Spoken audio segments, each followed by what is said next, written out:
Well, hello and welcome to our third podcast on Rethinking Trauma and Transition. Today we're talking about, Ali? Well, we're going to have an overview of trauma. We're not going to go into a great deal of depth here, but we are going to talk about the different types of trauma and a conversation about how the word trauma and the experiences of, or how we make use of the term trauma and PTSD in everyday language and conversation as well. Yep. Awesome. So probably a good idea before we go any further, we need to just give a bit of a trigger warning to people. If they are likely to be triggered by that, then either make sure they're somewhere quite safe and there's somebody present when they listen to it, or maybe you want to check the content of the podcast before you listen further. However, we're not going to be going into any great significant detail about possible causes. We're just going to be giving an overview of timescales and definitions. Yeah, absolutely. And we are not here to diagnose, we're here to give information as well. Very much, yes. Yeah. So the first topic, isn't it, is what is and isn't trauma? So, and how the word is used in everyday life. Very much. Yeah. So people talk around and go, oh, I'm traumatized by like a fingernail being broken and things like that. So complete misconception of what the word means. I think very much, and there's also a growing use of the term PTSD that doesn't necessarily always fit the circumstances, and that's not to underestimate somebody's experiences. That's more about, I suppose, being aware of what you're actually referencing when you use that term. Because I think sometimes, because it is used so frequently, that there's an underestimation and a reduction in terms of its impact. Yeah, I was going to say, it might trivialize somebody else's problems, or it may seem to do so. Yes, and I think it's that reducing in terms of the size and the impact of it, which is where I find I struggle with that when I hear that word used so casually, because it shouldn't be a word that's ever used so casually. No. It's like people go around calling athletes heroes and all that sort of stuff as well, potentially. Well, I think that's almost in terms of it's very much context driven. Yeah. Scale of the challenge that they've had. But that's also about recognizing when you are using the word trauma or you are using that phrase PTSD, be very aware of the size of that, because these aren't small words. They're big words. They have very big impacts on people. And if we minimize it, then that makes it more difficult for people to already have a very difficult conversation. Yeah, especially a lot of people who are potentially unwilling to come forward to deal with what their problem is. Yeah, I think they may feel even more stigma by somebody else using those phrases and using that terminology to minimize what their suffering is. Yeah, and it's not uncommon for people to mask and cover their experiences for years, decades even, because there's that sense of stigma. This is my experience of not wanting other people to be aware of that, or even not wanting them to share in that experience of it, because it's difficult enough for the individual to deal with. Yeah, definitely. And people also may consider the size and look at the size of the trauma may not be what they consider massive, but they may have had lots of smaller events that lead up to a big event that may be traumatic, whereas somebody may have just had quite a large, significant event, and they may feel a bit diminished by that as well. Well, I like the phrase you used to describe that, Rich, which is almost feeling as though you're then finding yourself competing in the trauma Olympics. Yeah.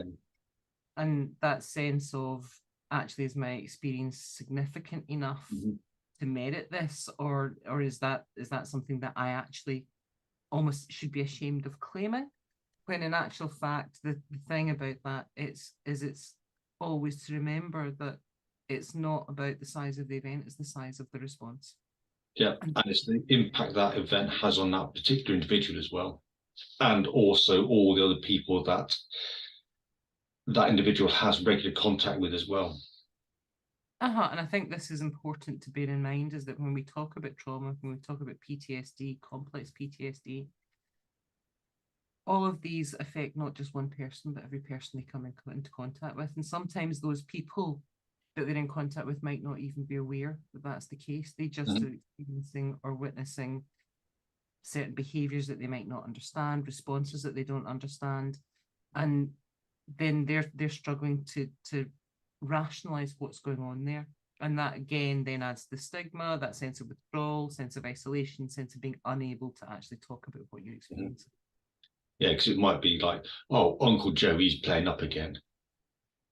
And so, yeah, oh, Joe, he's off doing this, or she's off doing that. Yeah, or you might see somebody who's very emotional, who is quick to anger, very irritable, and you're putting that down to mood and just personality, when in actual fact there may very often be a very big underlying issue that has having a much bigger impact on them that they are masking, and that all you're seeing is one element of that. Definitely, without any further context, as you say. Yes. Yeah. So in terms of that, I think when we look at the actual definition of the word trauma refers to either a physical wound, an injury, or a shock, and it's commonly used in all of those styles of conversation. And the ones that we're particularly interested in discussing here are the injury and the shock elements, because that's the ones that are particularly relevant in terms of the psychological impact on the individual. There's a physiological impact as well, most definitely, because that's quite often where that experience is first initiated in terms of your adrenal responses, your cortisol, your glycosol, etc. But that then has a knock-on impact not only on the biological systems of our body and our brain, but that also is responsible for quite a lot of our experiences there too. And then there's the psychological damage that happens with the individual as well, in terms of their experiences in relation to their thinking, the re-experiencing all of those pieces. Yeah, well, I guess that could cause a potential rewiring of certain parts of the brain, and how people start to rethink certain things, certain situations where they may normally have walked down a certain path or a certain area, and they find that they can't go that way. They have to reroute to go different way. Yeah, certainly a big part of those experiences are potential. One of the experiences, those are avoidance behaviors. And that's where the individual will actively seek to avoid things that they know will cause them a heightened response, a stress response, a fear or fight and flight response. And that avoidance can be a big marker within there too. But I think that's something that's probably worth putting a question out there for, because I know that later on we are going to do a dedicated session talking about post-traumatic stress. And actually that might be worth asking whether or not it would be worthwhile for people if we actually broke that down to the specific elements of that, some of the experiences within that, such as the hypervigilance, such as the avoidance behaviors, such as the high risk, etc., and almost concentrating on a couple of those over a number of sessions. So there's a bit of a deeper dive into that in terms of what's actually happening with our thinking, how that's experienced, because there's a huge amount of very medical correct terminology to describe that, but sometimes what's really helpful is plain language. Yeah. So I'm just thinking, we go back to that psychological harm, and I wanted to circle back to that because I think it's really important to understand the size of the emotions that go with this. And when we talk about that psychological harm, what we are talking about are really big emotions. We're talking about really impactful emotions. we're not talking about a slight fright here. We're talking about big sense of fear. We're talking about extreme sense of helplessness. We're talking about really highly elevated senses of anger or rage. There's, horror, potentially flashbacks of revisiting that scene in the mind again and again and again and again. And maybe seeing scarring on the body, or potentially even looking at someone who may appear to be similar to that person they witnessed beforehand. The humiliation and survivor's guilt and guilt along with that. Yeah, and I think if we look at those three that you just mentioned, that horror, the humiliation, and the survivor's guilt, that horror in particular sometimes it's such a big piece that it's that sort of almost sound overly dramatic, it's that soul deep horror. This is that kind of, it strikes the very core of ourselves, is that inner sense of horror is a massive thing. And that humiliation is again the sense of that humiliation is the ones that make us feel really, really small, that make us want to curl in ourselves, because this isn't just a slight embarrassment, this is something really intense. And the survivor's guilt in there is the question of why me. And there's almost the two elements of there, because I think you can split that into guilt itself and then survivor's guilt, which is a separate element. Definitely. Guilt where you're almost applying self-blame and responsibility for the action, the outcome, and the response to self. And that's not always accurate. And even if there is an element of that within there, there's an element of conversation to be had about it. Yeah, and maybe guilt as well, Ali, where what could I have done to stop that? Massively. Which comes back to that taking on responsibility for things and whether or not actually that is your responsibility to own. Sense of being able to almost replaying those over and over again, looking for kind of different decisions, outcomes, and choices that could have been made, and then blaming yourself for not doing those. And then you've got the survivor's guilt. And then shame as well. Being shameful of acting or not acting. And looking at how somebody could have done what I thought was better in that situation. And again, that's massive, because it's a judgment of self. That's either the judgment of another or the judgment of self, but either way, the judgment is what's crippling. And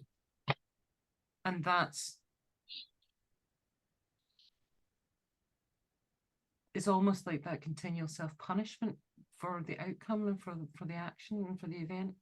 And that's something we will talk about later as well, is inner critics. Very much. Yes. And how you might like to reframe and relook at those kind of things to reevaluate your thinking process. Well, I think when we're working with people experiencing these things, a big part of that is understanding the voices we carry in our head. And what we're not talking about here, we're not talking about psychosis. We're talking about those everyday phrases that we all have, the inner judgments, the inner voices, that where they've come from, whether or not they're still valid, and what they actually mean in terms of our responses and our reactions to everyday life and what we're experiencing now. And we gather those continually. What we've got to do is make decisions over which are relevant. Absolutely. And how powerful they can be in the thinking process. They can have a massive impact in terms of shaping our responses, shaping our sense of self-worth, shaping our sense of self-esteem and value. And all of those are huge in terms of that experience within PTSD as well, because a big element of that quite often, especially within complex PTSD, is that inner judgment, that inner shame, and that the impact that it has, and that value of self within there too. Definitely. So is it talking about the difference in timescales? Yeah, just about to ask you about that. So we got Well, I think there's a natural processing cycle when we experience a traumatic event. Now, whether that's maybe the death of a loved one, or whether it's something a lot more out of keeping with the natural life cycles that we would experience, things that we wouldn't be able to anticipate, or are out with the everyday common garden experience. You know, whether that's maybe, for instance, a natural disaster, or whether it's maybe an act of physical harm that you have experienced towards yourself or witnessed, or whether or not this is something that maybe it could have been, for instance, where your house has been burgled, or you've heard of somebody's house that's been burgled, that's caused you to have a sense of threat and response in terms of your own vulnerability there. When we process trauma, it's quite natural within the first couple of days for us to have that almost re-experiencing of it, that constant rethinking of it, because our brain's looking for a place to place this. It hasn't reached a decision yet on where this experience belongs in a repertoire of that. And it takes time to process through. Well, the nervous system has to find its baseline again at some point. And so when people are in hypervigilance or feeling, being hyper or hypovigilant, the whole of the nervous system and the thinking is completely out of tune with itself. And so has to find a way to settle and find a rhythm back in. And I think that you have to keep in mind that actually when we experience a trauma, our body's natural response to that is that those flood of preparatory hormones in the endocrine system. And they're all there for a purpose. They're there to help us respond in terms of that fight, flight, freeze, fawn, and sometimes even flop. They're there to prep our body for whatever emergency response is required of us. And it takes a while for these to leave our system again. Yeah. Well, you could think of it as literally a floodgates opening, or the dams bursting over a riverbank, and that land is being flooded. And it may take quite a while for that to be soaked up by the land, and then the riverbank to be formed again, so the river can flow smoothly. I think that's a lovely analogy, Rich, because if you think about it, that's exactly what's happened. Is our muscles and our bodies are flooded with emergency response chemicals and biology. And by the very nature of the fact that they are emergency response, they're not designed to stay in our system long term. Designed for that fast, immediate response, and then the abatement of it, the withdrawal of the floodwaters, so to speak.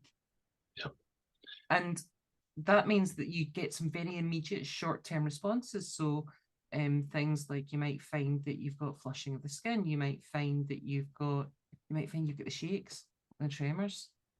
You know, I mean, there are other experiences you have. Racing heart rate is another perfect example of one. Elevated rate of breathing, or you might find that you feel quite breathless because your body's trying to flood your system with oxygen. And the obvious ones is ready to run away. Or ready to fight. So what it's trying to do is pump all of that readiness into your muscles so that actually you're ready to respond, so that your muscles are inflated, that they're engorged with blood, that your skin's engorged with blood in terms of that response. It's trying to get as much oxygen into your system so that you can respond accordingly. But that can all feel really, really unsettling. So what are the kind of timescales that we are dealing with here, Denali? Well, you would generally tend to find that that sense of things like the racing heartbeat, the elevated breathing rates, the flushing of the skin, or feeling of the converse really, really cold and chilled, the tremors and shakes, those sorts of pieces, those what we would almost classify as the shock response. These are very immediate. These are probably 1 to 3 days. And you would expect them to be even after that. And so this is for Americans, isn't it? Is really, so you got the ASD. Yes. So that lasts no more than, if I remember rightly, 4 weeks. So normally they call that almost like the acute stress disorder. you're looking at there is from 3 days to exactly that, 4 weeks. Yeah. And that's where you would have things like the reimagining, the reliving, and you might have some very, very vivid nightmares and dreams. You might find yourself feeling quite shaky, quite withdrawn, etc. Yeah. Yeah. And then anything after that over here is, or sorry, in the States is classified as post-traumatic stress, I do believe. Yeah. Yes. What I read. Yeah. Yeah. So what you're looking at is almost like a series of escalation points in terms of the response. And that's where when you have an experience of this nature, actually it's quite normal for your own body and your brain to take anything up to about 3 months to start to process that through. And what would be natural over that is to almost see a gradual abatement of those experiences and a reduction over that period of time. Yeah. And obviously the sooner you can deal with it in that period of time, the lesser, or hopefully the lesser the effects will be depotentiated. Yes, because I think there's also an element of our brain's learning the trauma response. It's learning how to do that. It's almost embedding those responses within our systems because they've worked damn hard and it's done a really good job. It's been really effective because your brain's thinking, actually, I've kept you alive. Yeah. And that's its sole purpose in life, is to keep you alive. Well, that's what the subconscious is there for, isn't it? To keep you alive. Yeah. And therefore, if it's got a strategy that's an absolute winner for it, that's won, it's going to keep doing it. And if it hasn't recognized, if you haven't processed that through and found a place to associate that trauma and how to store that and how to process that through, then actually it's almost like that programming keeps running in the background because it hasn't recognized that the original event has ceased and you're no longer at risk. Yeah. And then people can use, obviously, things like self-soothing techniques as well. So drinking, gambling, sex addiction, pornography, you name it, whatever's out there becomes really unhealthy. Yeah, there's quite a lot you tend to see that present quite a lot in terms of that overall experience because it's that you're almost looking for that abatement of that experience for a while, and it's that self-medicating.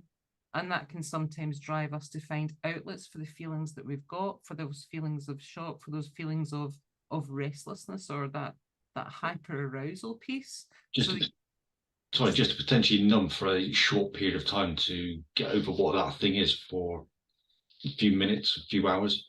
Yeah, or you get high risk behaviors, which are about trying to alleviate the adrenaline rush. So actually, if it's running through my system, what do I use this for? Yeah. But so timescales are really important here when we're thinking about trauma. Yeah. A good point you make is about how fast you seek assistance and support. Yeah, the sooner you recognize the symptoms or somebody else notices it in yourself, then it probably would be a good time to go and see someone. Very much, yeah. And that's about first seeking help, maybe with your general practitioner, and you're speaking to your doctor, just so that you can start to initiate those conversations. Yeah, or even speaking to somebody like the Samaritans. Yeah, and I think there are a number of organisations out there, and when we start to kind of work through that for very specific with PTSD, I'm sure we'll be referencing some of the organisations, certainly some of the veteran networks that are out there, because I think it's important to be aware of the resources that are out there too. But I think this is also about, it almost comes with a common sense check of give yourself time to process this through naturally. And that means that actually it's quite natural to have these experiences after that traumatic event especially for the first 3 days. Yeah. If these continue for a couple of weeks and you're not noticing an improvement, then you start to have these conversations. Because that short-term experience is when you start thinking of the trauma response as being what they would class as acute, and that's that 4 weeks to 3 month period. Yeah. And there are different terminologies you hear, which is acute and chronic. And what those reference are timescales. Mm-hmm. Yeah. So if you think about acute as being that 0 to 3 months, then the chronic is the 3 months and beyond, and that chronic can be years if it's not addressed and it's not dealt with. And you may have experienced an event, maybe, obviously depending on how old you are, I'd say 10 years ago, and it's not resurfaced, and maybe 20, 30 years down the road, it's come up again. And it may feel even worse than what it actually was. Because that's something we'll talk about in a future episode, is memory, and how memory is distorted over the time period, and how accessing memories are never what the reality really was. Very much. And I think the other thing, which is about that delayed response sometimes, is that if you look at the diagnostic specifications, they would normally expect to see the onset of what they would class as post-traumatic stress symptoms within 6 months of the event. I'm going to add one word in there to that description, and that word is triggering. So it is 6 months from the triggering event. And that's really important. And that picks up on your point that you made excellently about the delayed response. Because quite often we might have experienced the original event that you would be classed as the point of horror, the point of trauma, but actually we've compartmentalized it, and it's not until we're re-triggered at a later date that we start to develop then that post-traumatic stress response. And that could be anything like an anniversary. It could be going back to that scene, or revisiting an area that looks maybe similar to what you experienced beforehand. Mm-hmm. Well, it comes back to the conversation you and I were having just a wee while ago, which we were talking about, for instance, like military mindset and how the things that you're aware of when you're on tour all of a sudden have a different context when you're back in civilian life, and sometimes it's switching off. Absolutely. Yeah. And I think if you are struggling, who can we call Ali? Good friend? Well, yeah, I think the first and foremost thing we would always encourage is start talking about what you're experiencing. Yeah. And don't be scared to start to open up and have those conversations, because actually you might find that you're not the only one. Yeah. And more often we find particularly when we're working with veterans, when they start to open up to the people around about them, that's when they suddenly find that other people going, actually, you're not alone. You're not alone. And I can have this conversation now too. Yeah. Mm-hmm. So make sure it's someone you trust, and they're not going to gossip about it all. Yeah. Yeah, and I think that's also recognizing that trust your instincts on that. Mm-hmm. Definitely. And if there's nobody immediately round about you feel open to have that conversation with, then reach out, for instance, to a medical professional. Yeah. Even a priest, whatever your religious denomination is, I don't think it'd matter. I'm sure they'd be more than happy to help.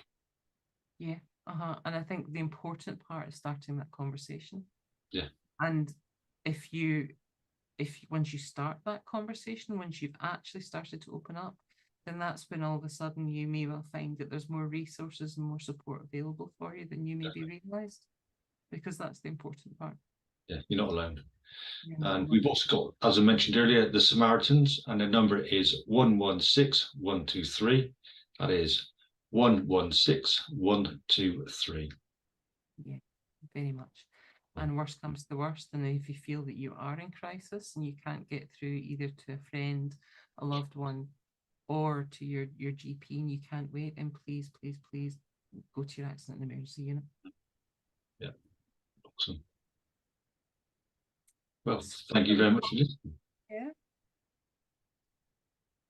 So is that our normal bye, where it's goodbye from me? That's goodbye from him. Good night. Good night. Good night.